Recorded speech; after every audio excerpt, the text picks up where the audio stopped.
നമസ്കാരം. രാജ്യതലസ്ഥാനത്ത് വലിയ തരത്തിലുള്ള പ്രക്ഷോഭങ്ങൾ നടന്നായിരുന്നു. ഏറ്റവും അവസാനം ധർമ്മേന്ദ്ര പ്രധാൻ്റെ രാജിയോടുകൂടി ആ പ്രക്ഷോഭത്തിന് ഒരു പരിധിവരെ ഒരു അവസാനിപ്പിക്കാൻ കേന്ദ്ര സർക്കാരിന് സാധിച്ചു എന്നുള്ളത് സത്യാവസ്ഥയാണ്. പക്ഷേ അപ്പോഴും ഇത്തരത്തിലുള്ള പിന്മാറ്റം നടക്കുമ്പോഴും ഈ പറഞ്ഞ പോലെ CJP ക്രോക്കോച്ച് ജനതാ പാർട്ടി കേന്ദ്ര സർക്കാരിന് മുമ്പിൽ വെച്ച പ്രധാനപ്പെട്ട കാര്യങ്ങളിൽ ഒന്നായിരുന്നു ഇതുവരെ എടുത്ത വിദ്യാർത്ഥികൾക്കെതിരെ എടുത്ത കേസുമായി ബന്ധപ്പെട്ട കാര്യങ്ങളിൽ നിന്നും പൂർണ്ണമായും എല്ലാ കേസുകളും ഒഴിവാക്കണം എന്നുള്ള കാര്യം. ഇതിനന്ന് കേന്ദ്ര സർക്കാർ പച്ചക്കൊടി കാണിച്ചിരുന്നു. പക്ഷേ സമരം വിജയിച്ചു എന്ന് കരുതി CJPക്കാർ തിരിച്ചുപോയി സമരം അവസാനിപ്പിച്ചതോടുകൂടി കേന്ദ്ര സർക്കാരിൻ്റെ തനി കുണം പുറത്തെടുത്തു, അല്ലെങ്കിൽ തനി നിറം പുറത്തെടുത്തു എന്നുള്ളതാണ് ഇപ്പോൾ ഏറ്റവും വലിയ പ്രധാനപ്പെട്ട വാർത്തയായിട്ട് പുറത്തോട്ട് വരുന്നത്. കാരണം ഒരുപാട് വിദ്യാർത്ഥികൾക്കെതിരെ സമരത്തിൽ പങ്കെടുത്ത കണ്ടാലറിയാവുന്ന ഒരുപാട് ആൾക്കാർക്കെതിരെ ഇപ്പോൾ കേന്ദ്ര സർക്കാരും അതുപോലെ തന്നെ വെസ്റ്റ് ബംഗാൾ പോലീസും അസം പോലീസും അതുപോലെ മഹാരാഷ്ട്ര പോലീസും ഒരുപാട് പോലീസുകൾ, ഡൽഹി പോലീസ് അടക്കമുള്ള പോലീസുകൾ കേസെടുത്ത് മുമ്പോട്ട് പോകുന്നു എന്നുള്ള തരത്തിലുള്ള വാർത്തകൾ വരുന്നുണ്ട്. ഈ വിഷയം ബന്ധപ്പെട്ട് പ്രധാനപ്പെട്ട 3 കാര്യങ്ങളായിരുന്നു മുമ്പോട്ട് വെച്ചത്. അതിൽപ്പെട്ട ഒന്നായിരുന്നു ധർമ്മേന്ദ്ര പ്രധാൻ്റെ രാജിയും മറ്റൊന്നായിരുന്നു ഈ പറഞ്ഞ പോലെ സമരത്തിൽ പങ്കെടുത്ത വിദ്യാർത്ഥികൾക്കെതിരെയുള്ള കേസുകളിൽ നിന്ന് കേന്ദ്ര സർക്കാർ പുറകോട്ട് പോകണം, അത് പിൻവലിക്കണം എന്നുള്ള കാര്യം. ഇതെല്ലാത്തിനും കേന്ദ്ര സർക്കാർ പച്ചക്കൊടി കാണിച്ചു. ഇതെല്ലാം രേഖാമൂലം എഴുതി നൽകാം എന്നുള്ള കാര്യം കേന്ദ്ര സർക്കാർ വിദ്യാർത്ഥികൾക്ക് മുമ്പിൽ ഉറപ്പ് നൽകിയിരുന്നു. ഇതിൻ്റെ എല്ലാം ബാക്കി പത്രം എന്നോണമെന്നാണ് പിന്നീട് CJP സമരത്തിൽ നിന്നും പുറകോട്ട് പോയത്. ഇപ്പോൾ കേന്ദ്ര സർക്കാർ അതിൽ നിന്നും പതിയെ പറഞ്ഞ കാര്യങ്ങളെല്ലാം വിഴുങ്ങുന്നു എന്നുള്ള കാര്യത്തിലോട്ട് കാര്യങ്ങൾ പോകുന്നു. ഇപ്പോൾ ഏറ്റവും പുതുതായി അഭിജിത് ദീപ്കെ പറഞ്ഞത്, ഇത്തരത്തിൽ നിന്ന് നിങ്ങൾ പുറകോട്ട് പോവുകയാണെന്നുണ്ടെങ്കിൽ സമരം അതിരൂക്ഷമായി ഇനിയും തലസ്ഥാന നഗരിയിലോട്ട് എത്തും എന്നുള്ളത് മാത്രമല്ല, ഇപ്രാവശ്യം ഇന്നലെ രാകേഷ് ടിക്കായത്തിൻ്റെ കർഷക നേതാക്കന്മാരുടെ ഒരു പ്രോഗ്രാമിൽ CJP നേതാക്കന്മാരും പങ്കെടുത്തു എന്നുള്ള കാര്യങ്ങൾ പുറത്തു വരുന്നുണ്ട്.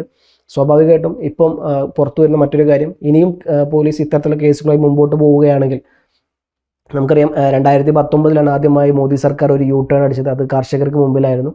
പിന്നീട് U-ടേൺ അടിച്ചില്ലെങ്കിൽ, പിന്നീട് തോൽവി സമ്മതിച്ചിട്ടുണ്ടെങ്കിൽ അത് ഈ പറഞ്ഞ പോലെ 2026 ധർമ്മേന്ദ്ര പ്രധാൻ്റെ രാജിയിലാണ് ഇത് പിന്നീട് കലാശിച്ചത്.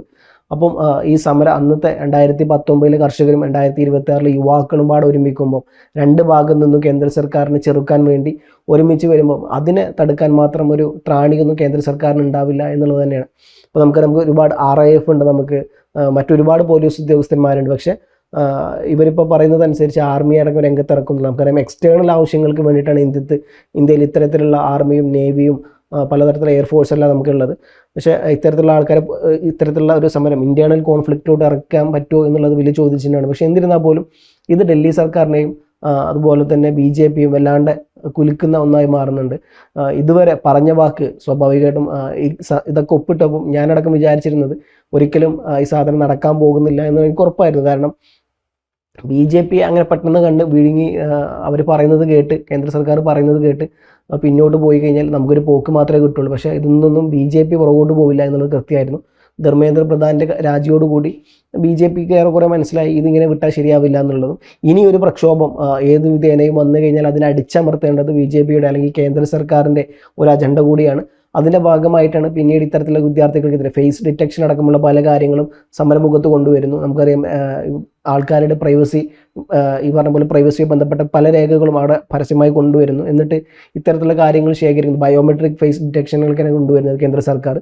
അപ്പം ഇത്തരത്തിലുള്ള സാധനങ്ങളെല്ലാം കൊണ്ടുവരുന്നത് എന്തിനാണ് എന്നുള്ള വലിയ ചോദ്യചിഹ്നം നടക്കുന്നത്. ഇതുമായി ബന്ധപ്പെട്ടിട്ട് CPIയുടെ CPMൻ്റെ SFIയുടെ എല്ലാ നേതാക്കന്മാർ, വിദ്യാർത്ഥി സംഘടനയിലെ പല നേതാക്കന്മാരും, ഐഷയെ പോലത്തെ പല നേതാക്കന്മാരും സമരമുഖത്തുണ്ടായിരുന്നു. ഇന്നലെ രാത്രി ഈ പറഞ്ഞ പോലെ CPMൻ്റെ ഓഫീസിൽ കയറി കണ്ട് അവിടുന്ന് ഐഷ ഘോഷിനെ അറസ്റ്റ് ചെയ്യുന്ന രീതിയിലോട്ടെല്ലാം പോകുന്നു. പക്ഷേ അതിന് ജോൺ ബ്രിട്ടാസ് അടക്കമുള്ള പാർലമെൻറ്റ് അംഗങ്ങളും ഒരുപാട് CPMൻ്റെ മുതിർന്ന നേതാക്കന്മാരും പരസ്യമായി രംഗത്ത് വരുന്നു.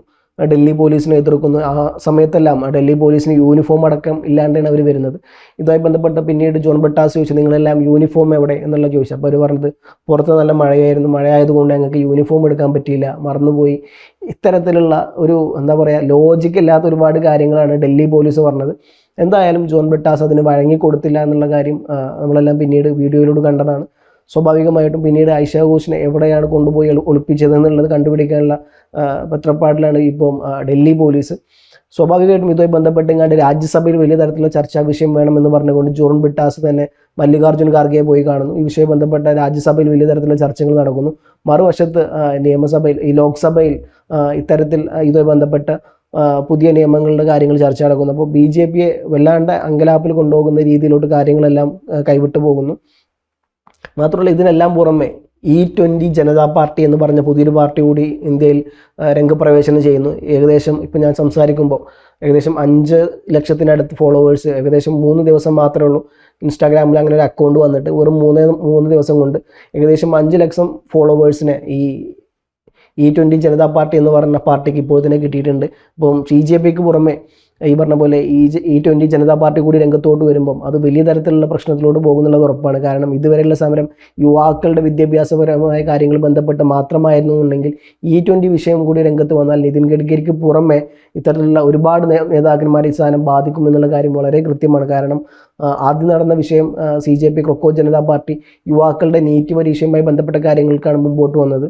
പക്ഷേ ഇപ്പോൾ നടക്കുന്നത് E20 കാറിലടിക്കുന്ന പെട്രോളിലും ഇതിലെല്ലാം 20% എഥനോൾ ഉപയോഗിക്കുന്നു എന്നുള്ള വാർത്തയാണ് വരുന്നത്. അപ്പം അതിനെതിരെ അത് പിന്നീട് പല വാഹനങ്ങളും അത്തരത്തിൽ എഥനോൾ യൂസ് ചെയ്യാൻ പറ്റിയ തരത്തിലുള്ള എഞ്ചിനുകളല്ല ഉണ്ടാക്കിയിട്ടുള്ളത് എന്നുള്ളതും ഇത്തരത്തിൽ 20% എഥനോൾ ആഡ് ചെയ്യുകയാണെങ്കിൽ അതിവിദൂരമല്ലാത്ത ഭാവിയിൽ പല എഞ്ചിനുകളും പെട്ടെന്ന് കേടുവരുന്ന രീതിയിലോട്ട് പോകുമെന്നുള്ളതെല്ലാം പല വാഹനത്തിൻ്റെ ആളുകളും പറഞ്ഞു കേട്ടിട്ടുണ്ട്. അപ്പം ഇതുമായി ബന്ധപ്പെട്ട് കേന്ദ്ര സർക്കാർ യാതൊരുവിധ പഠനവും നടത്താതെയാണ് E20 നടപ്പിലാക്കിയത് എന്നുള്ളത് കേന്ദ്ര സർക്കാർ തന്നെ അംഗീകരിച്ച കാര്യവുമാണ്.